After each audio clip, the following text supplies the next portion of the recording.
초대 내각 장관 후보자 지명을 끝낸 차기 정부 출범을 앞두고 국회에 전운이 감돌고 있습니다. 깜깜이 측근 인사라며 인선을 호평한 민주당은 송곳 검증을 예고하고 나섰는데요.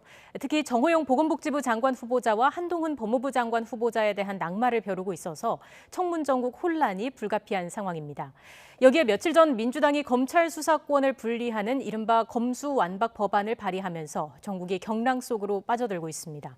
전직 의원 두 분과 함께 전국 상황 정리해 보겠습니다. 김형주 민주당 전 의원, 신성범 새누리당 전 의원 나오셨습니다. 어서 오십시오. 안녕하세요. 안녕하세요. 자, 먼저 두 자녀의 의대 편입 특혜 의혹과 함께 아들의 병역 의혹이 불거지면서 곤경에 처한 정호영 보건복지부 장관 후보자에 대해서 국민의힘에서 입장을 내놨습니다. 화면 함께 보고 돌아오겠습니다. 오늘 오후 2시에 후보자 본인이 자청해서 기자간담회를 열고 그 의혹들에 대한 설명을 하겠다라고 한 상태이기 때문에 저희도 지켜보고 있는 상황이고요. 다만 그 부정의 팩트가 확실히 있어야지 않나 하는 생각을 당선인께서 말씀을 하셨습니다. 네, 정확하게 말씀드리자면 인수위에서 입장을 내놨습니다. 김 전 의원님께서는 어떻게 보셨습니까? 글쎄요, 이제 그동안에 4년 동안에 편입한 학생들 중에서 경북대 의대의 교수님의 자녀는 정호영 후보 두 자녀밖에 없다라는 거고, 특히 아들의 경우에는 사실은 딱 그때만 지역 인재 전형이 있어서 예. 그 경북대 출신의 아들을 뽑을 수 있었다. 그런 측면이 과연 그 공정과 상식을 얘기하는 윤석열 당선자의 어떤 국정 철학과 얼마나 맞닿을 것이냐. 물론 뭐 당선자께서 지금 부정적 팩트는 확인해 보면 된다라고 말하지만 실제로 보면 그 병원장인 그 아버지의 잘 아는 분이 평가위원으로 들어와서 구술 점수를 만점을 줬다든지, 그것은 아무리 만점다운 점수가 실력이 있었으니까 만점을 줬다, 그 자체는 사실은 뭐 부정은 아니지 않느냐, 예. 이렇게 얘기할 수 있습니다만은 그런 의미에서 본다면 과연 그게 일반 시민들 입장에서는 과연 아빠 찬스가 아니고 무엇이냐, 또 부의 대물림이 될 수 있다는 측면, 이제 그런 면에서 다시 한번 그 현 정부도 너무 측근 인사라고 하는 측면에서 특히 안철수 인수위원장 입장에서는 더 화가 날 겁니다. 안철수 인수위원장도 특히 과기부 장관, 보건복지부 장관의 측면은 자기가 좀 상의를 하기를 원했는데 네. 당선인께서 말씀하시기를 훨씬 더 전문성도 뛰어나다, 더 완벽하다 했는데 과연 이게 완벽한 형태인가 자문하지 않을 수 없는 부분입니다. 예, 그 의혹이 나오면서 논란이 이어지고 있는데 일단 오늘 오후에 정호영 후보자가 직접 기자회견을 열어서 의혹을 해명하겠다라고 밝혔습니다. 좀 정면 돌파하겠다 이런 의지로 보면 되겠습니까? 그렇죠. 지금 나온 것을 좀 더 차분하게 본다면 예. 언론에서 문제 제기를 하는 거잖아요. 그러니까 아버지가 경북대 병원장을 하고 있고 의대 교수인데 아들과 딸이 편입을 했다. 예. 그러면 뭔가 아버지 찬스를 쓴 것 아니냐는 이제 의혹인데, 하나하나 사실 따져볼 필요가 있어요. 왜 그러냐면 이제 방금 김 의원께서 말씀하신 2018년도 아들의 의전원 의학전문대학원 편입 문제만 하더라도 그때 17명을 뽑았는데 보면 카이스트 출신이 9명, 포항공대 출신, 포스텍 출신이 5명, 서울대학교가 1명, 이화여자대학교 1명, 경북대에서 유일하게 정호영 후보자 아들이라는 점 때문에 문제가 되고 있다. 그러면 17명 중에 1명인데 말을 바꾸면 아버지가 경북대 의대 교수하고 아들이 경북대에서 학 출신이라면 의대 편입을 못하느냐 질문이 당연히 나오는 거예요. 또 하나 보면 18명의 교수님들이 시험을 했잖아요. 그러니까 특히나 구술과 면접은 블라인드로 했다는 거 아니에요. 블라인드. 네. 다 가리고. 그러면 유일하게 남는, 야, 그것도 다 짜고 하는 것 아니냐는 그 의문밖에 없을 텐데, 그건 의심의 단계다. 그러려면 좀 더 주변에서 그때 일이 있었다고 나와줘야 될 거 아니에요. 뭐 증거가 나와야 된다. 두 번째는, 그러면 학부 때 무슨 논문을 썼는데 실제 썼느냐 안 썼느냐, 연구 활동에 참여했느냐, 그 교수님들은 아들이 연구 활동에 참여하는 건 맞다 그러고, 다만 봉사 활동에 대해서는 사실 확인을 하고 있다. 예. 이렇게 나오니까 이것은 차분해질 필요가 있다고. 이런 문제는 항용 아시는 대로 주변에서 나오는 거예요. 아, 저 사람이 장관 되는데 불만을 가진 세력. 또 경북대학교 내부의 반대 세력에서 언론에다 이야기하거나 이런 경우가 있기 때문에 이건 조심해야 된다. 왜 그러냐? 언론 보도라는 게 그냥 과장되고 왜곡된 게 있다는 걸 전제로 봐야 되는 거죠. 네. 인사 문제에 관해서는. 그래서 저는 오늘 뭐 2시에 해명으로 들어보고 무엇보다 청문회 절차까지는 가져야 된다. 청문회 과정에서 이런 언론에서 제기했던 게 사실로 드러난다면 당연히 낙마해도 그만두는 게 맞지만 청문회라는 거 아시는 대로 좀 더 정밀한 증거와 토론 과정을 통해서 검증하는 그런 게 청문회 아니겠어요? 그러면 예. 청문회 전에 뭐 사실 확정도 되기 전에 그만둬라. 그게 정치적으로 올바른 태도 하는 것은 제가 볼 때는 그 현실적으로 맞지도 않는 이야기예요. 청문회까지는 가야 한다 말씀을 네. 해주셨는데 여야의 공방이 거세지고 있습니다. 관련해서 녹취가 저희가 준비가 된 게 있는데요. 일단 지금 말씀해주신 자녀 편입 문제가 거론이 되고 있고요. 여기에 또 아들 병역 문제까지 나오고 있는 상황입니다. 저희가 준비한 녹취 듣고 이야기를 이어가겠습니다. 의사가 논을 소유해서 농지법 위반도 있고 농지법 위반. 아들을 병역 의혹까지 또 좀 나왔고 청문회 갈 필요도 없이 아웃 아니야 이렇게 이제 보는 건데요. 네. 청문회 절차를 지켜보고 그럼에도 불구하고 국민 눈높이에 맞지 않는다고 판단이 되면은 그때 가서 결정하도록 하고 만에 하나 뭐 청문회 석상에서 국민들께서 수긍하신다면은 뭐 또 그대로 진행되지 않을까 이렇게 생각이 듭니다. 김 전 의원님은 어떤 말씀해 주실까요? 글쎄요, 뭐 이제 봉사활동, 환자 이송 활동을 했다라고 하는데, 그러면 2013년도에 척추 협착 진단을 받았단 말이죠. 예. 이제 그런 것을 입체적으로 생각해 보면 이것이 과연 물론 뭐 연도가 어떻게 다를지 모르겠습니다만 또 어느 정도 그게 군대를 안 갈 정도의 수준이라는 게 뭐 의료 전문가들이 어떻게 판단하시는지는 모르겠습니다만은 이제 봉사 활동이라고 하는 측면에 과연 현실성이 있는가라는 것도 아마 입체적으로 증빙될 것이라고 보여지고, 예. 근데 그런 측면에서 조금 더 심도 깊은 아마 뭐 청문회까지 가서의 어떤 뭐 여러 가지 뭐 그 민주당 의원들의 어떤 그 문제제기나 어떤 입증 활동들이 필요하다고 생각됩니다. 그러나 어쨌든 기본적으로 이 부분에 있어서는 국민 정서라고 하는 측면에 또 다른 눈높이가 기다리고 있다, 그렇게 봐야 될 것 같습니다. 예. 근데 이제 병사 진단용은 사실 좀 일반인들은 잘 모르지만 제가 쭉 들어보면 국공립병원을 비롯해서 이른바 3차 병원의 진단서를 내야 돼요. 3차 병원의 진단서를 제출해야 된다고요. 군 예. 병력 문제는. 이게 민감하잖아요. 3차 병원의 진단서는 3차 병원을 하면 뭐 국립대 병원이라고. 그러면 경북대 병원은 당연히 있으니까 경북대에 다니는 학생인데 당연히 경북대 병원에서 가서 진료받고 진단서를 끊어야 될 것이다. 그런데 아버지가 경북대 병원 원장이니까 의사 선생님께서 군대 갈 아이를 안 해줬다? 이걸 뭐 빼줬. 이거는 사실 의사들 사이에서는 문제가 되는 거예요. 상식이에요. 왜? 정말 의사 면허가 박탈돼요. 이 문제는 병사용 진단서는 굉장히 심각한 문제예요. 그리고 예. 이거는 뭐 구속되는 감옥 가야 되는 문제잖아요. 그래서 저는 별로 가능성이 없다고 보는 거고 무엇보다도 이런 문제에 대해서 제가 자꾸 왜 절차를 중시하자고 이야기하냐면 저도 많이 겪어봤는데 이런 문제가 나면 언론에서 이야기하기 시작하면은 정치권 내에서 인사청문회도 하기 전에 자진 사퇴시켜라. 그것이 정치적으로 올바른 태도다. 당선인의 부담을 줄이는 길이다. 40년 친구라면 오히려 네가 먼저 그만둬라. 예. 이런 이야기를 훈수를 많이 하게 돼요. 저는 근데 쭉 관찰하면서 제가 쭉 경험을 종합해 보면 그럴 필요가 전혀 없다. 그래서 정치적으로 보더라도 조금은 만약에 이렇게 조금만 언론에 문제제기 한다고 해서 장관 후보자 한 사람을 당신 그만둬 낙마시키면 상대편에서 가만히 있겠냐고요.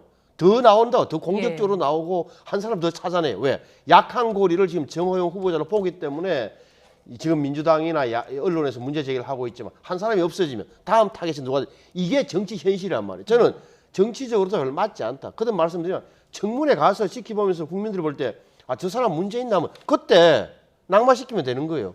그 후보 처리하면 될 거 아닙니까? 저는 그래서 청문회를 제발 보자라고 감히 말씀드리고 싶어요. 예, 일단 오늘 오후에 당장 직접 해명을 할 것으로 보이는데요. 기자회견에서 어떤 이야기가 나올지 좀 기다려 봐야겠습니다. 또 다른 후보자 이야기를 해볼게요. 정호영 후보자에 이어서 민주당이 낙마를 벼르고 있는 인사가 바로 한동훈 법무부 장관 후보자인데 일단 청문회 보이콧 방안까지 거론이 되고 있는 걸로 알고 있습니다. 가장 큰 문제점 뭐라고 보시는지요? 글쎄요, 이제 아무래도 너무 뭡니까 정치적 발언 혹은 마치 현 정부가 뭘 잘못했길래 야반 도주를 하냐 이런 정도로는 사실은 윤 당선자가 법무부 장관이나 행안부 장관은 정치인을 시키지 않겠다고 얘기했는데 정치인보다 더 정치인, 더 심한 정치인 같은 발언을 스슴치 않은 그런 부분이 또 과거에 윤 당선자가 후보 시절에 적폐청산 혹은 이 새로운 정부의 아주 칼끝을 향하는 그런 어떤 상징적인 어떤 얘기를 많이 한 터였기 때문에 예. 실제적으로 앞으로 상설특검이라든지 새로운 한국형 FDI가 있었을 때 실제적으로 법무부 장관 휘하에 들어갈 수 있다는 것이죠.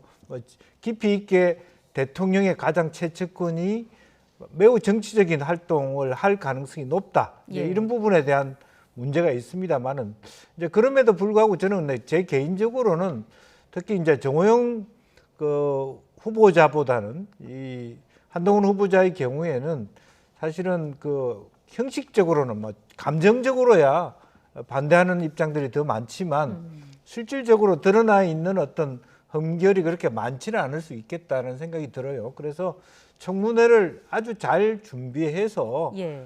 한동훈 후보자가 갖고 있는 문제점들을 잘 드러내는 거 그런 것에 더 집중할 필요가 있겠다 그런 생각이 듭니다. 갖고 있는 문제점들 말씀을 해주셨는데 실제로 또 의혹이 제기된 게 있습니다. 전세보증금 인상을 둘러싼 의혹이 새롭게 제기가 됐는데 이 부분 쟁점이 어느 정도로 커질 수 있을 것으로 보시는지요?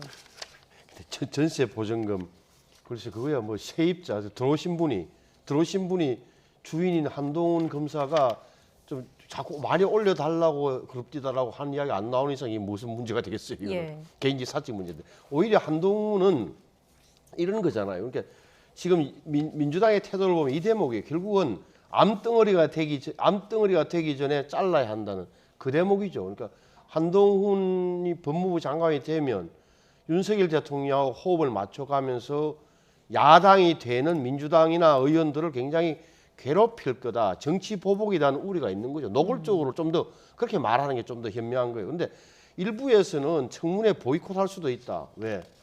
한동훈이가 태도가 마음에 안 들어서 이런 것은 전혀 논리적이지 않죠. 오히려 여기서 청문회 과정에서 오히려 잘못하면 한동훈한테 말릴 수 있다. 다시 한동훈의 논리와 이런 데 대해서 오히려 밀리면 민주당 의원들이 아주 이상한 이렇게 오히려 공포심을 갖고 있는 거 아닌가 그런 생각이 들까 만든단 말이에요. 이게 잘못된 태도. 오히려 김 의원이 이야기한 대로 진짜 민주당 의원들은 논리적으로 정연하게 한동훈 후보자 갖고 있는 생각의 밑바닥까지 끌어내서 예. 검찰주의자임을 한 번 더 부각시키고 이렇게 하는 게 나은 거지. 보이콧하겠다 이렇게 보면 좀 우스운 거죠. 앞서 전세 보증금 관련해서 일단 이제 국민의힘 쪽에서는 지금 재계약을 하고 그 다음에 계약갱신 청구권을 요구하겠다는 그런 경우도 있기 때문에 이 부분을 정확히 파악할 필요가 있다라고 이야기가 나오고 있는 거고요. 민주당 측에서는 또 5%로 제한한 그 상한을 넘어서서 5억 이상을 인상한 것이 좀 국민적인 그런 정서에 좀 반하는 부분이 있지 않느냐 이런 이야기가 나오고 있는 거 아니겠습니까? 글쎄요, 아무래도 이제 그런 부분에 대해서는 아무래도 세입자가 아닌 상태에서 세를 주는 사람이 더 낮춰서 얘기하기는 어렵지 않겠습니까? 삼풍 아파트 자체가 최근에 상당히 많은 가격이 올랐을 텐데 실제로 말 그대로만 받아준다면 최근에 어쨌든 5억에서 10억 가까이 아파트 가격이 올랐을 거예요. 예. 그게 준하는 어떤 부동산 중개업자가 제시하는 금액을 한동훈 검사장이 받아들였을 가능성이 있고 이제 그런 측면에서 그것은 크게 국민의 민심이라든지 보편적 양심에 있어서는 좀 심하다 그렇게 평가할 수 있지만 그게 불법적이다 혹은 장관이 될 수 있는 결격 사유다까지는 말하기는 어렵지 않겠냐 예. 그런 생각이 듭니다. 알겠습니다. 자, 이렇게 한동훈 후보자에 대한 여야의 충돌이 격화하는 이유가 바로 또 민주당의 검찰 수사권 분리, 그러니까 검수완박 법안 때문이기도 할 겁니다. 김호수 총장이 오늘 사퇴 의사를 밝히기도 했는데요. 어떤 파장이 좀 있을 것으로 예상을 하시는지요? 김호수 총장 입장에서는 사표를 낼 수밖에 없는 처지가 된 게, 아니 뭐 본인은 법무부 차관인 시절에 경찰과 검찰 수사권 분리, 지금의 현행 형사사법제도에 찬성을 했지만 마지막 남은 6개 중대범죄까지도 수사권을 다 어떻게 보면 없애겠다는 이 법안에 대해서 본인은 찬성할 수 없는 거고, 공개적으로 반대 의사를 밝혔고, 검찰 내부에서도 평검사부터 검찰관까지 불불 끓고 있고, 특히나 문재인 대통령에게 면담 요청을 했는데 답이 없고, 예. 뭘 할 수 있겠어요? 사표를 내야죠. 사표를 내야 되는 거고, 이렇게 되면 이제 물론 지금의 여당 지지자들은 김호수 뭐 의리가 없다, 그리고 그때 생각하고 달라졌단 말이 이렇게 공격하겠지만, 이분은 일반적으로 본다면 김호수조차도, 김호수 현 검찰총장조차도 반대하는 검수완박 법안이라면 어떻게 봐야 되는지 일반적으로 그렇게 생각할 개연성이 더 크다고 봐야죠. 예, 이렇게 김호수 총장이 사퇴 의사를 밝혔고요. 한동훈 후보자 또한 검수완박 법안에 대해서 연일 비판 발언을 내놓고 있는데요. 관련된 내용 화면을 함께 보고 이야기 이어가겠습니다. 할 일을 제대로 하는 검찰을 두려워해야 할 것은 오직 범죄자뿐입니다. 이제는 지난 5년간 무슨 일이 있었길래 이렇게 명분 없는 야반 도주구까지 벌여야 되는지 국민들께서 많이 궁금해하실 거라고 생각합니다. 네, 지금 상황을 보면 장관에 만일 임명이 된다고 하더라도 민주당과의 어떤 충돌은 불가피하다, 이렇게 볼 수밖에 없겠죠. 그렇습니다. 이제 예를 들어서 뭐 통상 기능을 산업부에 있는 걸 외교부로 옮긴다고 인수위가 했을 때 산업부 장관이나 산업부 공무원 중에 누구 하나 그건 말이 안 된다라고 주장하는 그런 공무원 봤습니까? 예. 검찰 또한 큰 틀에서 보면은 국가의 말하면 녹을 먹는 공직자인데 저렇게 검찰총장이나 법무부 장관 후보자가 공식적으로 입법부가 하고 있는 법적 어떤 구성적인 내용에 대하여 대놓고 저렇게 비판하는 것은 사실 그동안에 얼마나 검찰이 무효불위의 권한을 갖고 있었는가 자기 스스로 느끼지 못하고 있습니다만은 어떤 공무원들이 저런 입장을 냅니까? 다만 전문가들이 봤을 때 현재 말하자면 수사권 조정을 한 지 1년밖에 안 돼 있고 네. 경찰도 상당히 부하가 많이 걸려 있는 상태에서 모든 권한을 검찰에서 뺏어서 경찰로 넘긴다는 것 자체가 비합리적일 수 있다. 예. 속도 조절이 필요하다. 그런 주장은 얼마든지 토론할 수 있고 받아들일 수 있는 부분이지만 당사자 스스로가 저렇게 강경하게 발언한다라고 하는 것은 그동안에 검찰이 갖고 있는 무소불위의 권한이 있었음을 반증한다, 저는 그렇게 생각이 듭니다. 예, 이 검수완박 법안, 민주당이 발의한 이 법안은 어떻게 될지도 궁금합니다. 국민의힘 측에서는 필리버스터 무제한 토론을 지금 예고를 했는데, 이거를 또 민주당이 강제로 종료를 하려면은 180명의 동의가 필요하잖아요. 근데 당장 지금 민주당 의석만으로는 안 되는 되죠. 거니까 안 되죠. 정의당 의원들의 동의가 또 중요하게 부각되고 정의당은 안 해줄 거고, 정의당 안 해주잖아요. 그러니까 지금 정의당을 끌어들이기 위해서 기초의원 선거에서 이렇게 그걸로 이제 정의당을 지지를 받으려고 그랬지만 예. 정의당 해줄 리가 없어요. 그리고 또 하나는 보십시오. 법사위는 통과 가능해요. 근데 본회의에서 막힌다니까요. 본회의에서 예. 막히는 거는 의석수도 문제지만 잘 아시는 대로 지금 박병석 국회의장께서 예. 이달 말에 해외 출장 간다는 거 네. 아니거든요. 열흘 동안. 열흘 동안 가면은 자, 유일한 경우가 뭐예요? 김상희 국회부의장한테 그 사회권을 넘기고 가야 되는데, 이런 사안을 사회권을 넘기고 가면 무슨 뜻이냐 하면은 김상희 의장 마음대로, 부의장 마음대로 하세요라고 되기 때문에 사회권을 넘기고 갈 리가 없어요. 그래서 이거는 법사위는 통과할 수 있을지언정 예. 본회의는 불가능하다는 말씀을 제가 관찰하는 입장에서는 그래 되는 거고, 또 하나는 이 법안이 갖고 있는 걸 잘 국민들이 잘 모르시는데 이런 거예요. 자, 6대 범죄만 남겼는데 지금은 그래도 검찰이 수사한 게 경찰이 수사한 게 검찰로 넘어오면 검찰이 기록을 봐서 보안 수사가 필요한 것은 자, 보안 수사 지시 보안 수사 하거나 아니면 직접 수사도 가능한데 이 대목 다 없애는 거예요. 예. 다시 말하면은 자, 보안 수사 요구구만 요구. 그러면 경찰이 다시 넘어가서 경찰이 수사했는데 다시 아무것도 없습니다. 자, 우리가 무혐의로 끝내겠습니다. 끝. 그러니까 검찰에서는 할 수 있는 게 아무것도 없는 거예요.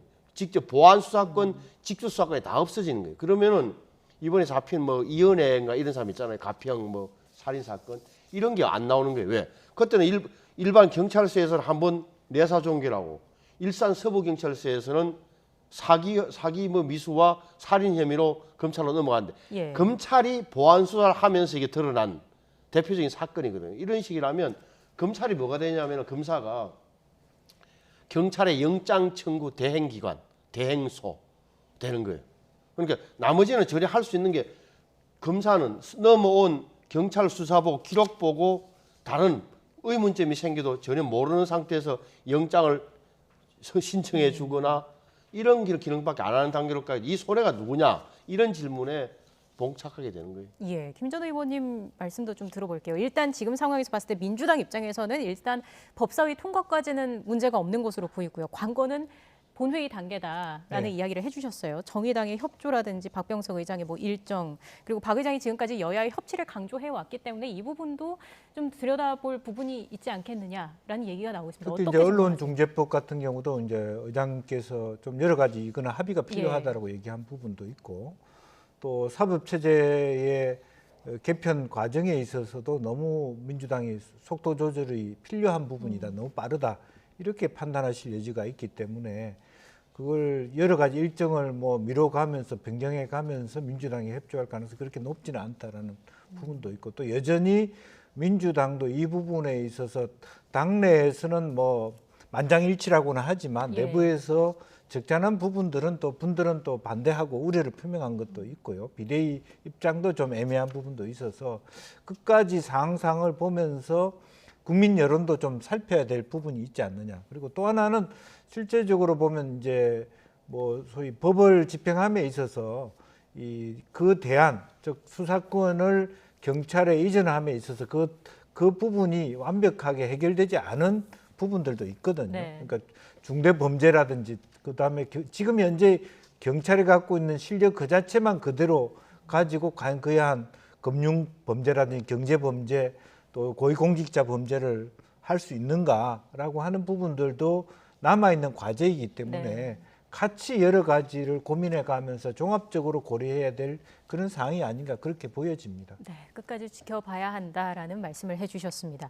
마지막으로 이 내용 간략하게 좀 짚어보겠습니다. 국민의힘과 국민의당이 이르면 오늘 안에 합당 선언을 할 수 있다 이런 전망이 나오는데요. 어떻게 보십니까? 그러니까 안철수 인수위원장하고 윤석열 대통령 당선인하고 그전까지 만나서 이야기할 때 이미 방침이 좀 정해진 것 같아요. 특히나 일부 언론 보도를 보니까 국민의당의 당직자 고용승계 뭐 4명인가 7명인가 나왔더라고요. 예. 17억 원 당의 부채와 무슨 퇴직금까지 다 계산이 나왔다니까 저는 큰 문제 없이 오늘 내일 뭐 그건 시간 문제일 뿐이라고 저는 봅니다. 예, 고용승계와 지방공천 문제 다 어느 정도 잘 마무리가 될 네네. 것으로 예상을 하시는 거고요. 네.